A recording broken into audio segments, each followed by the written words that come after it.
Morning kids. आज मैं आपको सेल्स का कॉन्सेप्ट दूंगा विद उसकी रिकवरी के साथ, यानी उधार पे जब सेल्स करते हैं तो उसकी क्या एंट्री करते हैं और जब पैसे उनके आ जाते हैं तो क्या एंट्री की जाती है। तो ये सेल्स का कॉन्सेप्ट है उधार के साथ और उसकी रिकवरी के साथ। तो चलिए शुरू करते हैं, ठीक है।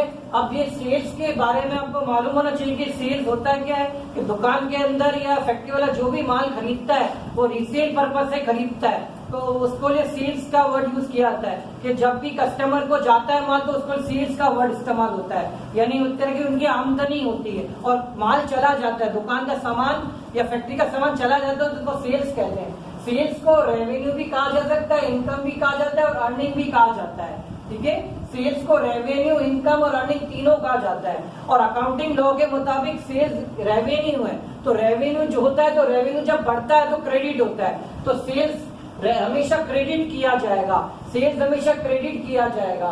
तो अभी तक हमने इतना समझा कि सेल्स को रेवेन्यू कहा जाता है और रेवेन्यू हमेशा क्रेडिट होता है। चले अब एंट्री की तरफ चलते हैं, ठीक है। अब सवाल है, mister A sold merchandise 60,000 to mister on credit to mister A. Mister, इसको बी कर लेते हैं। मिस्टर बी ने क्या कहते हैं 60,000 रुपए का माल मिस्टर ए को बेचा है उधार के ऊपर। इसका तर्जुमा ये होता है, ट्रांसलेशन ये होता है कि आपने किसी को 60,000 रुपए का माल उधार पर बेचा है। तस्वर लेते कि आपने क्या कहते हैं, विजन लीजिए कि मुझे आपने उधार के ऊपर बेचा है, आपने मुझे उधार पे बेचा है, तो कहते हैं जनवरी की इसका फॉर्मेट आपको पता होगा, date, particular, ledger, folio, debit और क्रेडिट, जटर जनरल का फॉर्मेट है। अब हम इसकी एंट्री करना सिखाते हैं आपको।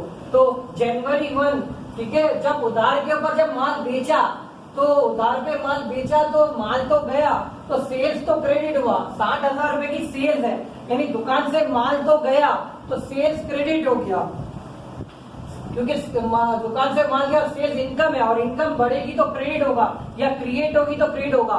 तो माल गया तो क्रेडिट, अकाउंटिंग में अगर आया और गया होता है तो माल तो गया, ठीक है, लेकिन आया कुछ नहीं है, ठीक है। तो उधार के ऊपर बेचा है, उधार में जब भी किसी को बेचते हैं तो अकाउंट रिसीवेबल डेबिट होता है, ठीक है, क्योंकि पैसे लेने बाद में तो आ जाएंगे, अकाउंट रिसीवेबल एसेट होता है, बाद में तो वो एसेट दूसरे एसेट में रिकवर्ड हो जाता है, इसको भी मैं नीचे एंट्री में बताऊंगा। लेकिन अकाउंट रिसीवेबल एंट्री, उधार की एंट्री को अकाउंट रिसीवेबल कहा जाता है। तो सोल्ड मर्चेंडाइज और अकाउंट की एंट्री करते सेल्स क्रेडिट हुआ और डेबिट क्या हुआ, अभी पैसे लेने, उधार पे बेचा है तो लेने को अकाउंटिंग के अंदर अकाउंट रिसीवेबल का वर्ड यूज करते हैं। तो टोटल एंट्री क्या हुई, जनवरी की 1 तारीख account receivable debit sales credit 60,000 रुपए, यानी 60,000 रुपए का माल बेचा।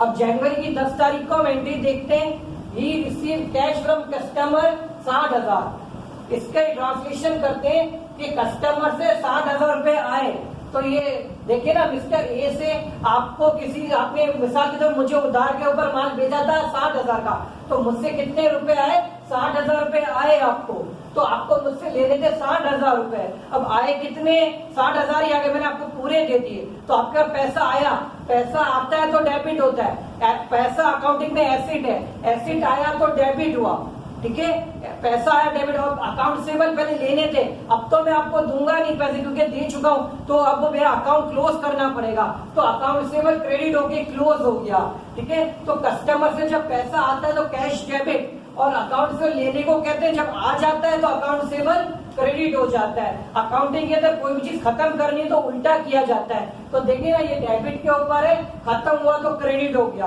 तो रिसीव कैश में पैसा आएगा तो डेबिट होगा, तो कैश डेबिट हो गया और अकाउंट रिसीवेबल क्रेडिट हो गया।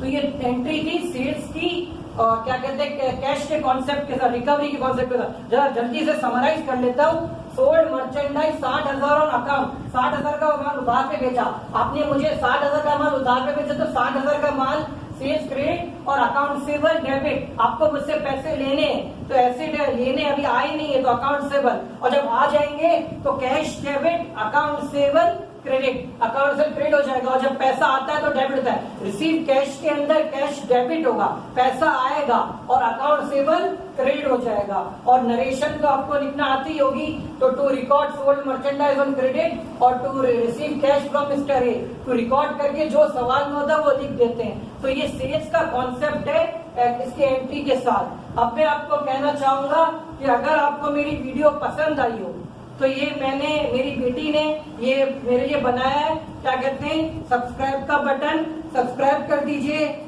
क्लिक पे आइकन पे क्लिक कर दीजिए, बेल आइकन पे क्लिक कर दीजिए, लाइक के बटन कर दीजिए, शेयर कर लीजिए।